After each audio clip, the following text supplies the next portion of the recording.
There is a moment that arrives quietly, without warning, when a narcissist looks at you and sees something they have never seen before.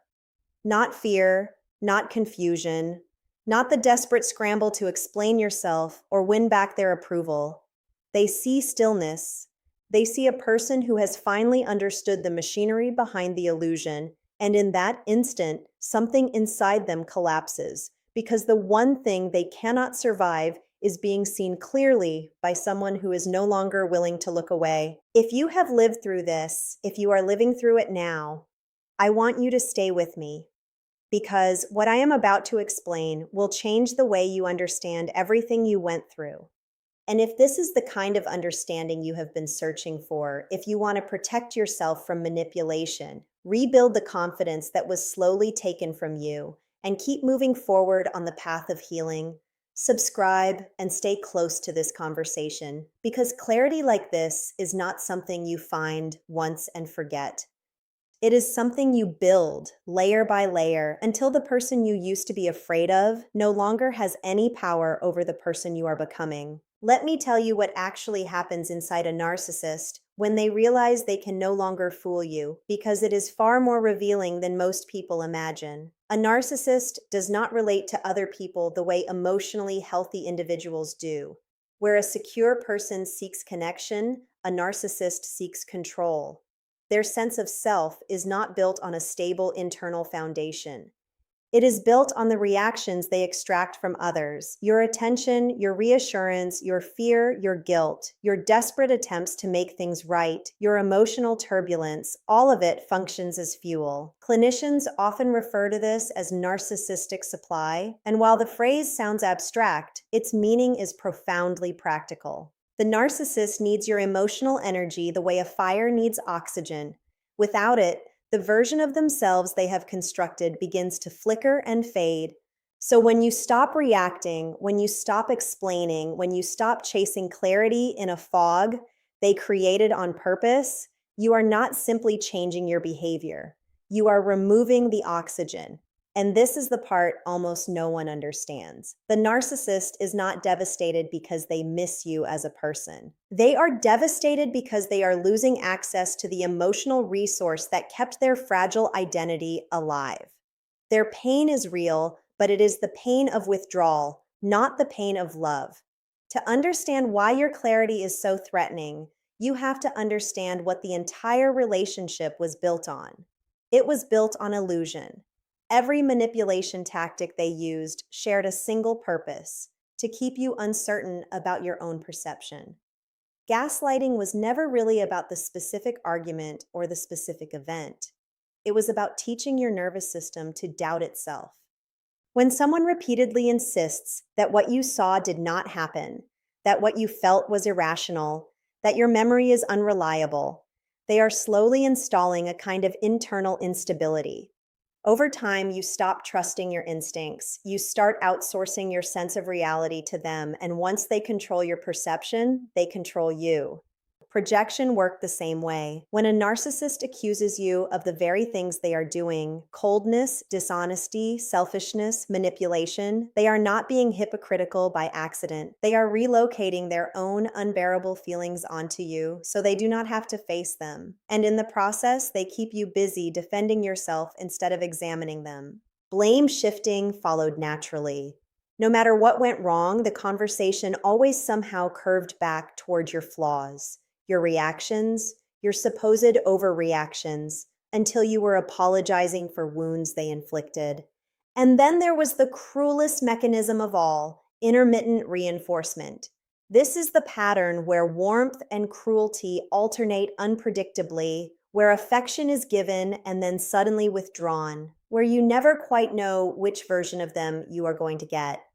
Psychologically, this is one of the most powerful bonding mechanisms that exists, and it is the same principle that makes gambling so addictive. The unpredictability keeps your nervous system in a state of hypervigilance, always hoping the good version will return, always working harder to earn back the warmth. This is the foundation of what we call a trauma bond, an attachment formed not despite the pain, but through it, deepened by the very inconsistency that should have driven you away. Now, here is why understanding this matters so much. For a long time, you may have believed that the confusion you felt was a sign of your own weakness. It was not. That confusion was engineered. It was the predictable result of living inside a system designed to keep you off balance. And the moment you begin to see the system for what it is, something extraordinary happens. The confusion starts to lift. The fog that you thought was your own failing turns out to have been a strategy all along, and once you can name the strategy, it loses its grip on you. This is the turning point the narcissist fears most, because as long as you were confused, you were controllable.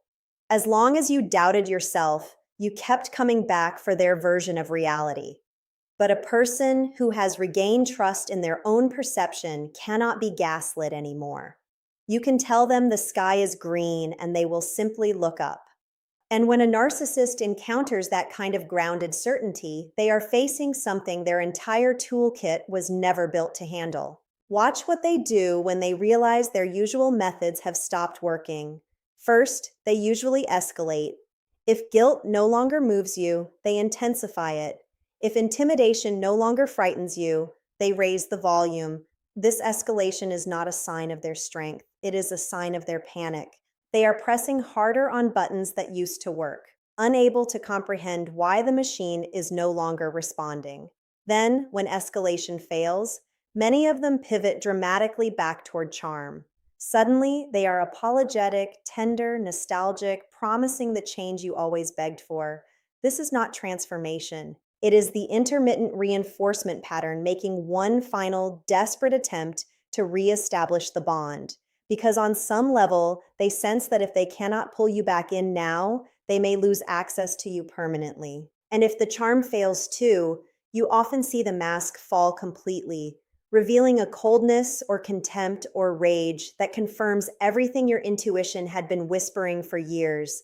That final revelation is painful, but it is also clarifying because it shows you that the loving version you kept hoping for was itself part of the performance. If any part of this is landing in your chest right now, if you are recognizing patterns you lived through and never had words for, I want you to know that naming these things is not an act of bitterness. It is an act of healing. And if you want to keep building this kind of understanding, subscribe and walk this road with me, because the more clearly you can see these mechanisms, the less power they will ever have over you again. Let us talk about what is happening inside you during all of this, because your healing is not only about understanding them, it is about understanding what the relationship did to your body and your mind and how you begin to recover. Living under chronic manipulation keeps the nervous system locked in a survival state. Your body learns to scan constantly for danger, to read micro expressions, to anticipate moods, to brace for the next shift. This is not paranoia, it is adaptation. Your nervous system did exactly what it was designed to do in an unsafe environment. The problem is that this state of hypervigilance does not simply switch off when the threat is removed. It lingers in the body.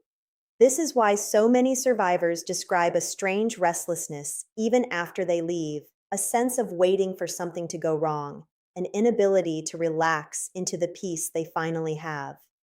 Healing the nervous system is a physical process as much as a psychological one. It happens through repetition, through the accumulation of safe experiences, through learning slowly and patiently that you no longer have to be on guard. There is also the matter of cognitive dissonance, which is one of the most exhausting parts of loving someone who harmed you. Your mind holds two contradictory truths at once. This person hurt me deeply, and I still long for them. This relationship was destroying me, and part of me wants to go back. That contradiction is not a character flaw. It is the natural result of a bond that was reinforced through both pleasure and pain. Understanding this frees you from the shame of missing someone you know was harmful, because you finally understand that the missing is a symptom, not a verdict on your judgment.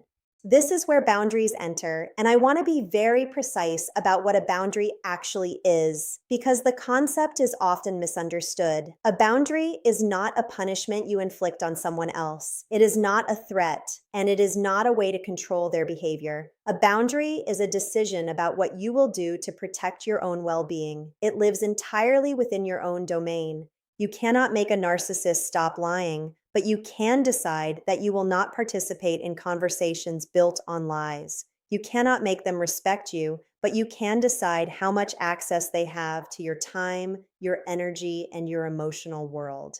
This is why boundaries are so devastating to a narcissist. They are accustomed to controlling you through your reactions, and a boundary is the one thing they cannot argue you out of, because it does not require their agreement to be real. And this brings us to the heart of why your emotional independence is the single greatest threat to a narcissist's entire structure. Their power was never truly their own. It was borrowed from your reactions.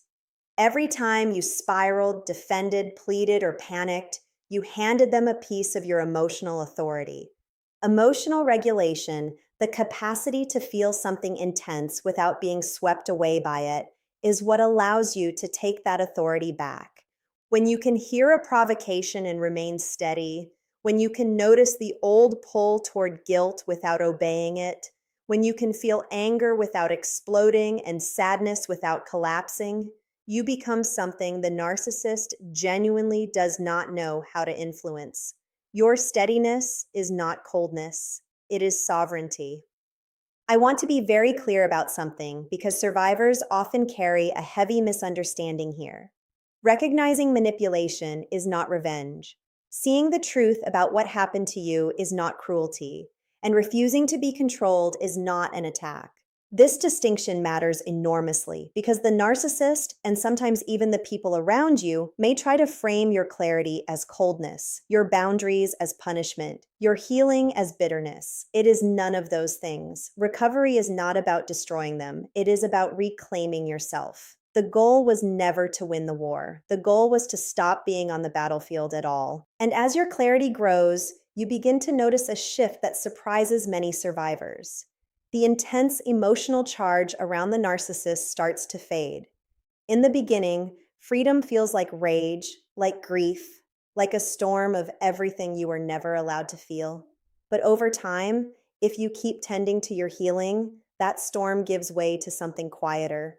This is emotional detachment, and it is not the same as suppression. It is what happens when a person who once held enormous power over your inner world simply stops occupying that space. You think of them less. You react to them less. The mention of their name no longer floods your body with adrenaline. This is not something you force.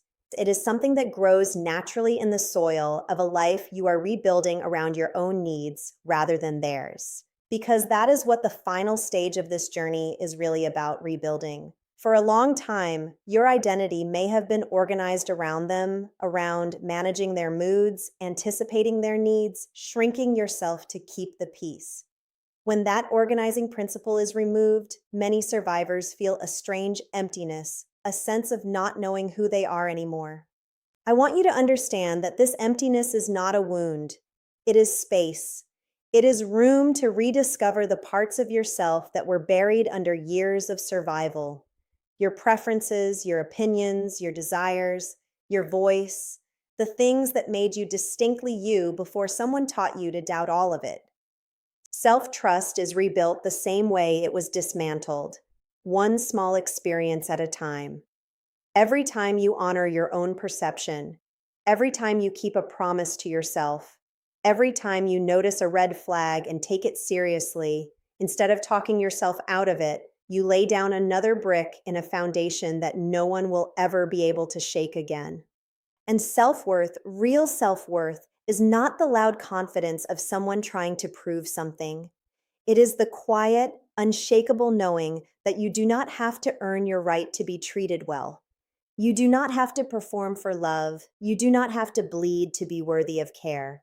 This is the version of you that the narcissist can no longer reach, not because you built a wall of anger, but because you built a foundation of self-respect so solid that their tactics simply find nothing to grip. Their guilt has nothing to attach to. Their charm has nothing to seduce. Their intimidation has nothing to frighten. You have become, in the most grounded and peaceful sense of the word, untouchable. And their devastation in that moment is simply the sound of a system realizing it has finally lost the source it depended on. If this is speaking to something deep inside you, if you can feel a part of yourself waking up as you listen, then stay with me and subscribe because your healing is not a single realization, but a continuing return to yourself.